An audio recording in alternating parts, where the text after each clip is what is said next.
Pjesë nga ditari personal i Ali Ymerit, ish diplomati shqiptar për 20 vjet në Turqi. Diplomacia turke pranon se shqiptarët drejtuan perandorin që pushtoi Konstantinopolin, si u vlerësua Enver Hoxha nga turqit për çështjen e Çipros dhe qëndrimi i tyre pas daljes së Shqipërisë nga Traktati i Varshavës. Ali Ymeri shkruan se kënaqësia për të punuar në një vend të tillë si Turqia ishte rezultati i një opinioni pozitiv që ndjejnë të gjitha shtresat e shoqërisë turke ndaj Shqipërisë. Pozicioni gjeopolitik që zon të dyja vendet në rajon dhe interesat e përbashkëta që rrjedhin prej tij, veçanërisht pas luftës së dytë botërore, këtyre marrëdhënieve u pat dhënë një përmbajtje të re simpatie e miqësie.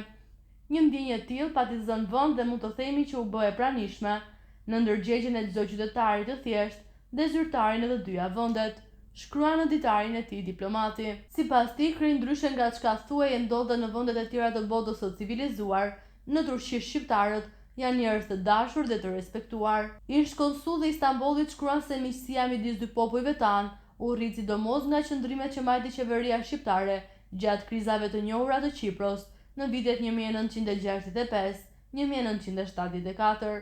Ai shton se mbështetja e bërë nga ana e Shqipërisë nuk duhej kuptuar si një çështje emocionesh, por si një domosdoshmëri për zgjedhjen e konfliktit në rrugë paqësore mes dy vendeve të interesuar, Turqisë dhe Greqisë. Mirëpo ky qëndrim rriti edhe një herë në sy të opinionit publik respektin ndaj shqiptarëve. Për të qenë i sinqert, dëshiroj të theksoj se mbas këtyre ngjarjeve, Enver Hoxha filloi të lakojë në gojën e shumë qytetarëve turq si përfaqësuesi politikës së drejtë dhe parimore në marrëdhëniet midis vendeve, pohon diplomati.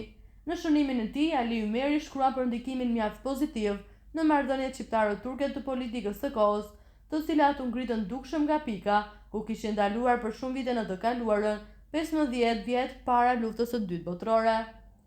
Impuls të fuqishëm morën këto marrëdhënie sidomos nga qëndrimi i guximshëm i qeverisë shqiptare në mbrojtje të lirisë dhe të pavarësisë së popujve nga Bashkimi Sovjetik dhe Traktati i Varshavës.